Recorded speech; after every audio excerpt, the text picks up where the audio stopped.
ang simula ng mabuting balita ng Panginoon ayon kay San Marcos. Ito ang mabuting balita tungkol kay Jesucristo na anak ng Diyos. Nagsimula ito nang matupad ang hula ni Propeta Isaias. Narito ang sugo ko na aking ipadadalang mauuna sa iyo. Ihahanda niya ang iyong daraanan. At ito ang sabi ng isang sumisigaw sa ilang. Ihanda ninyo ang daraanan ng Panginoon. Tuwirin ninyo ang kanyang mga landas. At dumating nga sa ilang si Juan. Nagbibinyag at nangangaral. Sinabi niya sa mga tao, pagsisihan niyo at talikdan ang inyong mga kasalanan. At pabinyag kayo upang kayo'y patawarin ng Diyos. Halos lahat ng taga-Judea at taga-Jerusalem ay pumunta kay Juan upang makinig. Ipinahayag nila ang kanilang mga kasalanan at sila'y bininyagan niya sa ilog Jordan. Hinabing balahibo ng kamelyo ang damit ni Juan at balat ang kanyang pamigkis. Ang kanya namang pagkaibalang at pulot-pukyutan. Lagi niya sinasabi sa kanyang pangangaral, darating na kasunod ko ang isang makapangyarihan kaysa akin at hindi ako karapat-dapat magkalag ng tali ng kanyang panyapak. Binibinyagan ko kayo sa tubig, ngunit bibinyagan niya kayo sa Espiritu Santo. Ang mabuting balita ng Panginoon.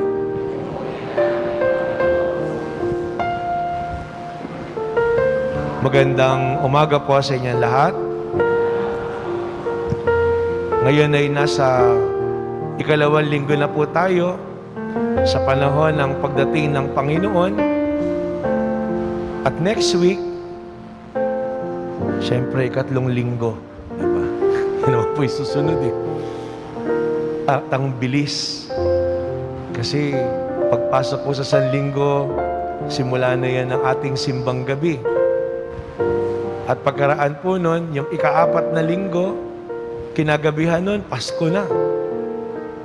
Ganyang kabilis po yung mga araw na para bang ito hinihintay natin ang buong taon at ngayon para bang hinihila lahat yan.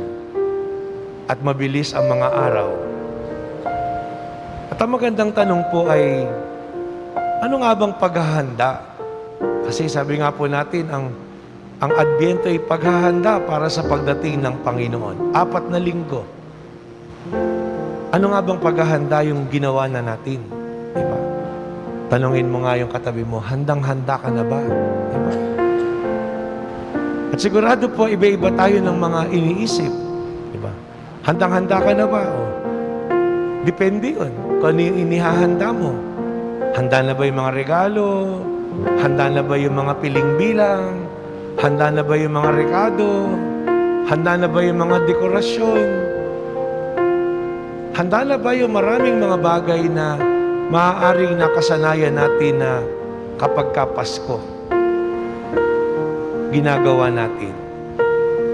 Pero ang lahat ng yan na ginagawa natin na kadalasan na pisikal na paghahanda sa panahon ng Pasko, malayong-malayo po yun sa paghahanda na tinutukoy ng Ebanghelyo. Sa katunayan, ang mga nakikita natin na mga paghahanda na dinudugtong natin sa Pasko kaya masaya. Masasayang mga ilaw, mga masasayang mga awitan at tugtugan, masasayang mga pagsasalo-salo, pagkain, reunion, party, mga palaro. Pag inisip po natin, bakit nga ba masaya?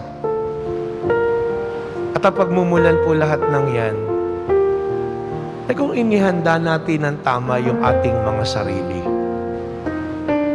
Kahit gaano kaliwanag yung mga ilaw, kahit gaano kasarap yung mga pagkain, kahit gaano kasaya yung mga inihandang bilang, kung kayo naman yung mga magkakagalit, kung ikaw naman nuknukan ng sama ng loob, kahit anong liwanag na yan, madilim, di ba? Kahit anong sarap na yan, wala kang gana. Kahit gaano anong sigla, wala lang. Kaya nga po sa ikalawang linggo na ito ng Adbyento, yan ang patuloy na inaanyayahan tayo. Paano natin inihahanda yung ating sarili?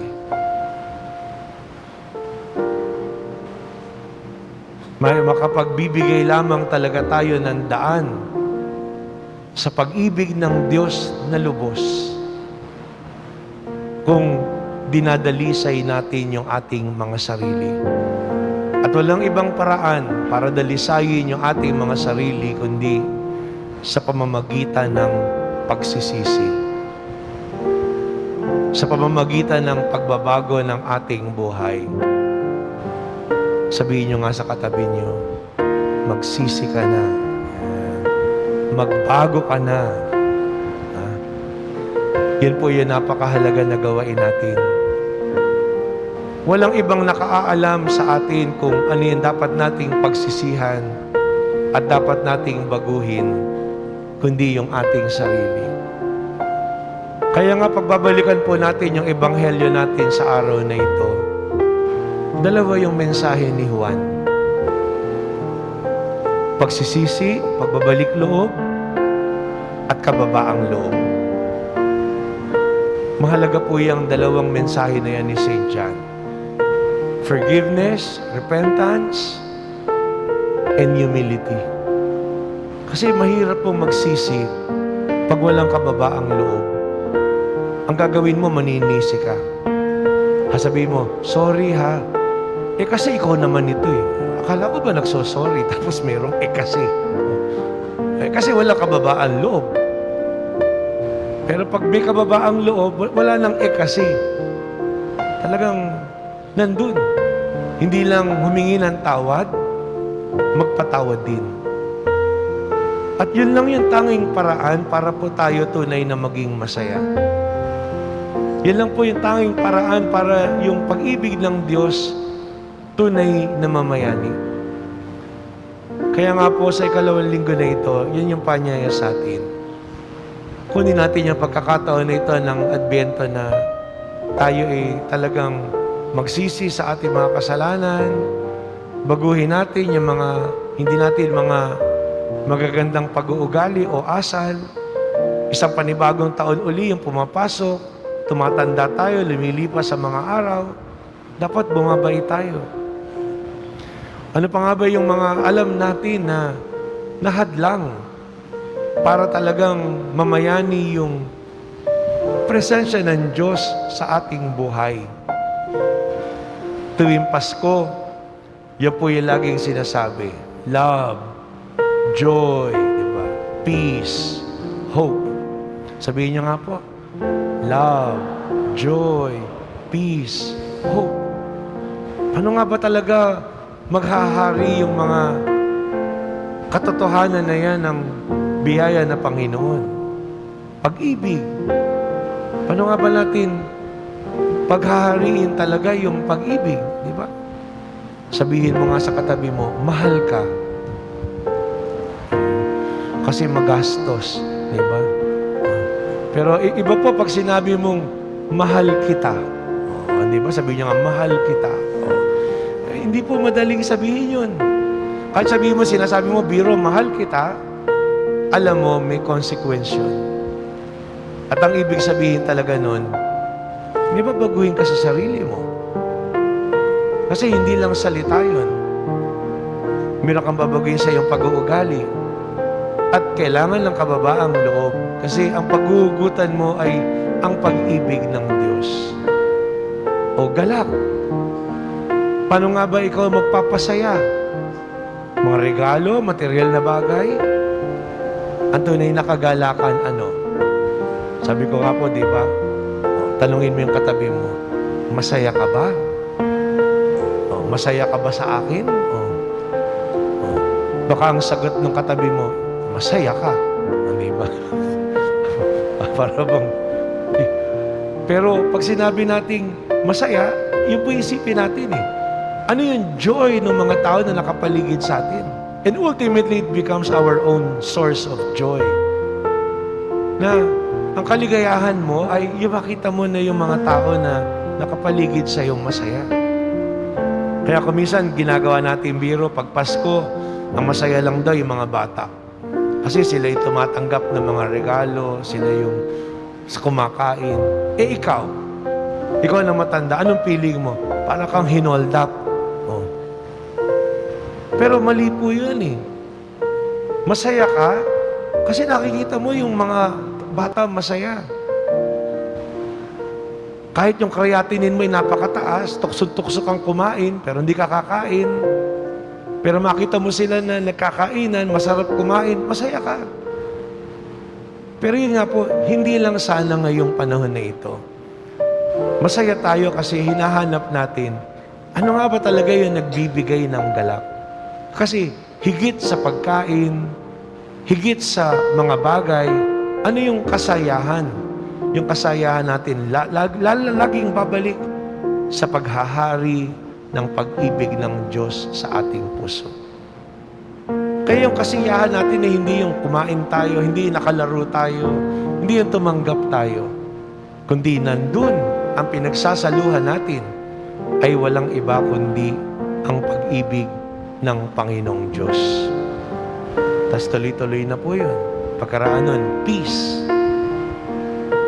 O, sabihin mo sa katabi mo, payapa ka ba? O, baka sabihin ng katabi mo, gusto kong mamayapa na. Panatag ka ba? O baka mamaya pag nandun ka, kumakabog lahat yung mga kalooban ng mga nandun. Alam naman po natin yun. Nasa sa ating kamay lahat yung mga bagay po na yan. And eventually, hope. Huwag nating sayangin yung mga araw ngayong panahon nito ng Adbyento. Magdasal po tayo. Hilingin natin sa Panginoon na tunay na pagharian tayo ng Kanyang pag-ibig. Bigyan niya tayo ng liwanag ng pag-iisip, kababaan ng kalooban, para maamin natin yung ating mga kasalanan. Mahingi natin ng tawad sa Diyos. Sa mga regular pong araw na misa natin, mga 30 minutes bago po magmisa, pwede po kaming magpakumpisal. Dating lang po kayo maaga. Kung sakali naman na ibang oras talaga, tumawag lang po kayo sa opisina. Pero po mga ganun eh. Pamilya sila na namumpisal. Hanapan lang po natin ang oras. Anyway, papalapit naman po yung mga sa bakasyon. Hanapan lang kasi magsisibang gabi po, sunod-sunod. Pero kung hindi man may tagpos ngayon, maski makapasko, pwede pa rin po mangumpisal. Hindi kapag sa ganitong panahon lang. Year-round, pwede po tayo humingi ng tawad. Lalong-lalo na kung may mga kasalanan talagang bumabagabag sa atin. Pero kung maliliit na mga kasalanan, kaya nga tayo sa simula ng misa, humihingi tayo ng tawad sa Diyos. At ang mahalaga po pagkaraan nun, mapupuno talaga tayo. Talagang pagsusumikapan natin, anumang mga pagkukulang, anumang pagmamalabis, anumang mga kahinaan na yan na nagawa natin na masama, nandun na pagpunan natin. At sa gayon, masasabi natin na binibigyang daan talaga natin ang Panginoon na tumuloy sa ating puso. At bunga nun, tumuloy siya sa ating tahanan at siyang mamagitan at mamayani sa pag-uugnayan natin bilang mag-anak at lalong higit bilang isang sambayanan.